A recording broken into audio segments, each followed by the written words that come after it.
apa kabar? Semoga sehat selalu teman-teman. Ketemu lagi dengan saya Bayu 78 Farm. Kali ini teman-teman, pada video kali ini saya mau bahas mengenai permodalan teman-teman. Permodalan usaha peternak kambing domba. Terkhususnya gini, bisa nggak atau gimana ya? Bisa nggak usaha ternak kambing domba pakai modal pinjaman dari bank gitu? Nah, ini agak kontroversi ya teman-teman, karena gini,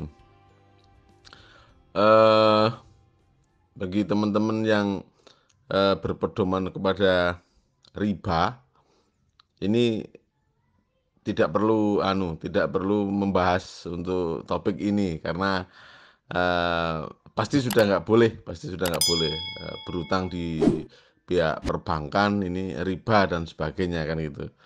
Artinya harus mencari permodalan versi lain, entah itu menabung, entah itu meminjam kepada sanak saudara, kepada relasi, entah itu nanti sistem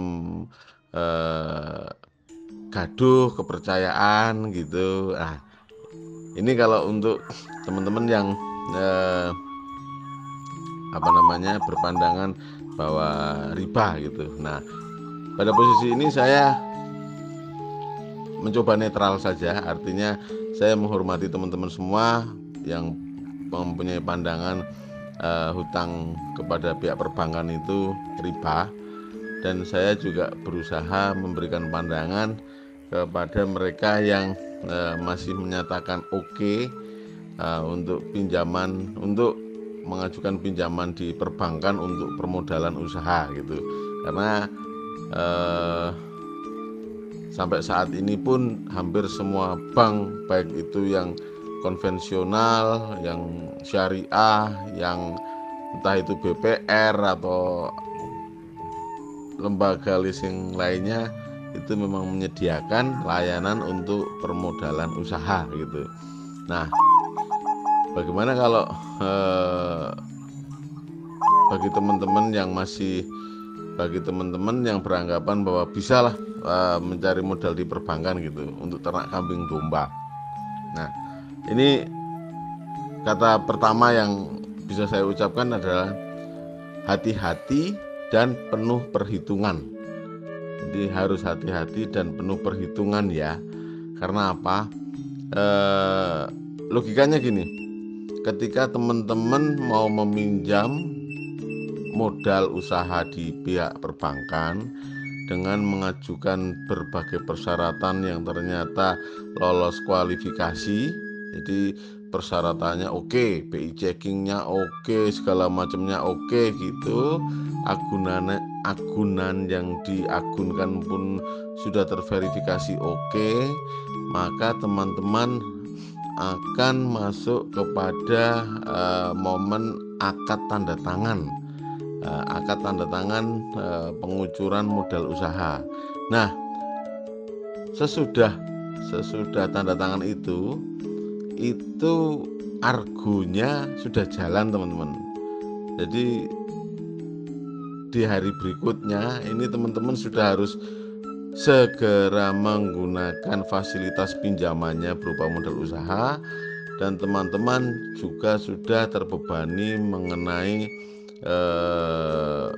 bunga yang harus dibayarkan.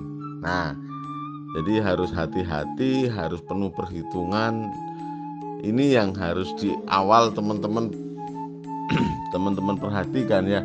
Jadi jangan merasa hingar-bingar seneng banget ketika dapat modal usaha, karena yang sering terjadi seperti ini. Ketika teman-teman tiba-tiba rekeningnya mendadak isi banyak, itu ada saja godaan sisi konsumtifnya gitu.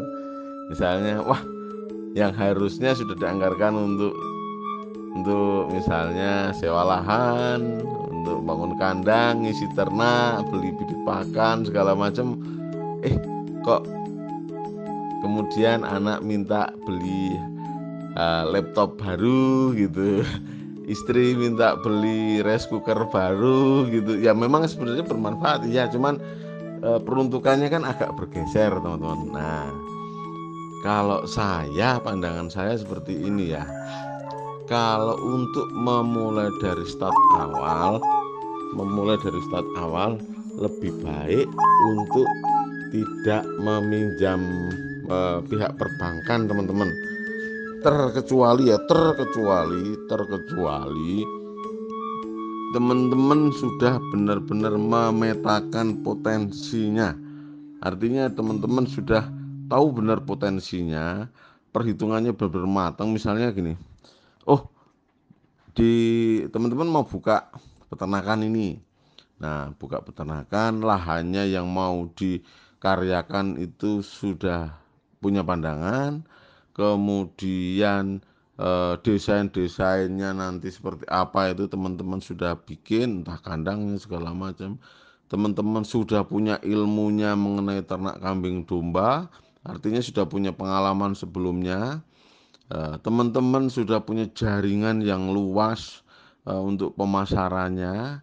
Teman-teman pun didukung oleh tim kerja yang mapan, dan yang terakhir ya, teman-teman mengajukan pinjamannya ke bank itu pun nilai sangat-sangat wajar dan sangat-sangat terjangkau gitu misalnya gitu. Jadi memang butuhnya katakanlah modalnya 50 juta, tapi teman-teman hanya mengajukan pinjamannya 20 juta gitu. Nah, ini masih menurut saya masih oke lah gitu. Tapi dengan catatan di depan tadi ya.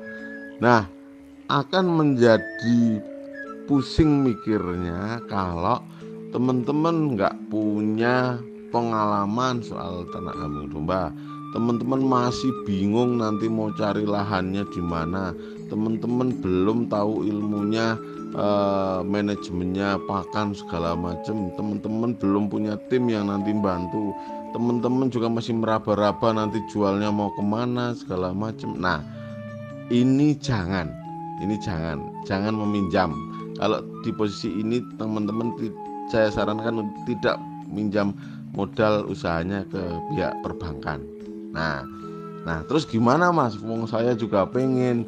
Nah, solusi paling bijaksana nabung aja, nabung direm sedikit ambisinya untuk ternak kambing, tapi lebih dimaksimalkan pekerjaan yang sekarang sedang dijalani supaya lebih mendatangkan income. Artinya income-nya jauh lebih tinggi, ada pendapatan yang bisa ditabung, mulailah pelan-pelan. Nah gitu. Nah terus gini teman, kalau teman-teman itu memang memutuskan mau pinjam, carilah pihak perbankan yang memang komunikasinya enak ya, nanti seperti ini. Syukur-syukur teman-teman minta layanannya tuh bentuk pendampingan sisi pencatatan keuangan teman-teman. Nah, karena mayoritas pihak perbankan itu kalau sudah ada debitur posisinya sudah akad, itu udah lepas saja. Ketika lepas saja artinya para peminjam dana ini sudah tidak terkontrol, dananya mau buat apa segala macam, udah terserah aja.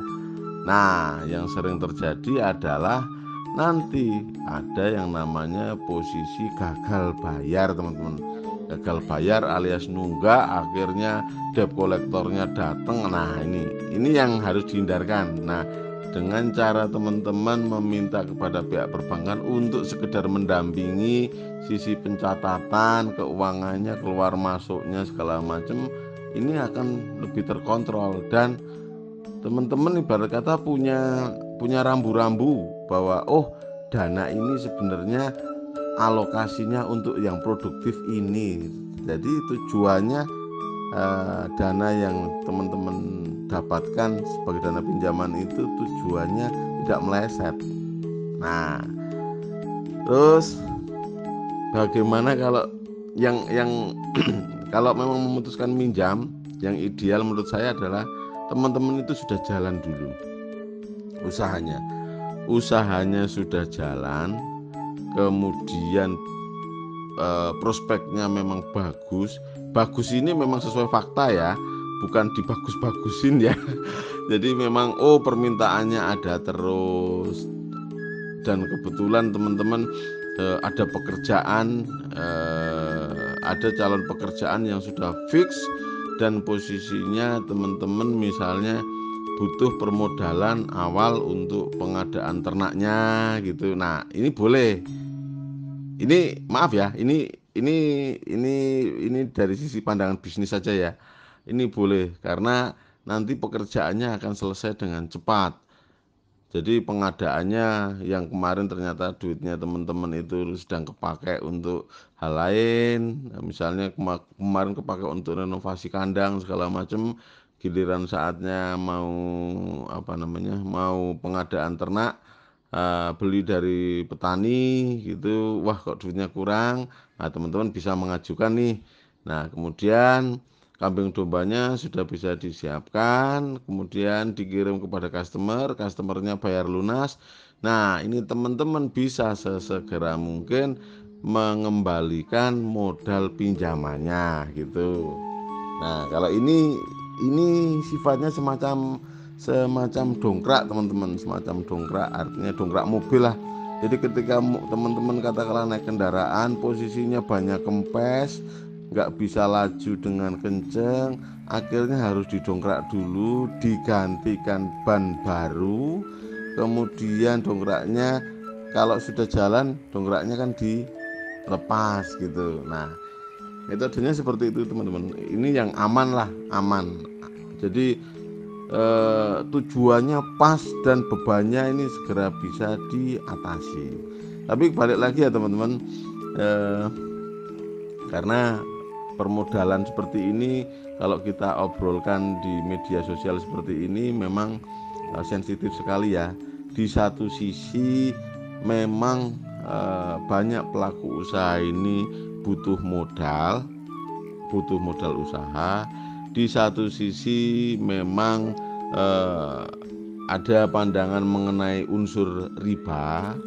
Di satu sisi para marketing pihak perbankan pun tidak berani dengan lantang memberikan penjelasan atau pendampingan atau pendidikan yang pas untuk para calon debiturnya gitu. Nah, ini ini pokoknya kompleks banget. Jadi muter aja ini muter aja. Kalau saya pribadi gimana? Kalau saya pribadi beranggapan ya, kalau mau dikatakan riba ya mungkin riba ya, sudut pandangnya aja lah. Tapi kemudian kalau difungsikan untuk mengungkit supaya usahanya cepat bisa maju berkembang, ya monggo saja, silakan saja. Artinya ketika usaha bisa maju berkembang, akan ada banyak orang yang bisa bekerja. Kemudian permodalannya pihak perbankan bisa segera dikembalikan dari duit profit gitu. Kemudian teman-teman bisa berderma dengan memberikan entah itu bantuan atau misalnya membuka lowongan pekerjaan. Bahkan ketika teman-teman nanti rezekinya lebih, bisa membuat rumah ibadah, panti asuhan, pondok pesantren misalnya gitu ya. Monggo silakan aja. Ini teman-teman, ini bahasan mengenai permodalan dari pihak perbankan ya. Semoga sedikit membuka wawasan teman-teman. Jadi bagi teman-teman yang berpandangan, ini saya ulas cepat ya. Bagi teman-teman yang berpandangan bahwa permodalan perbankan ini riba, oke, stop.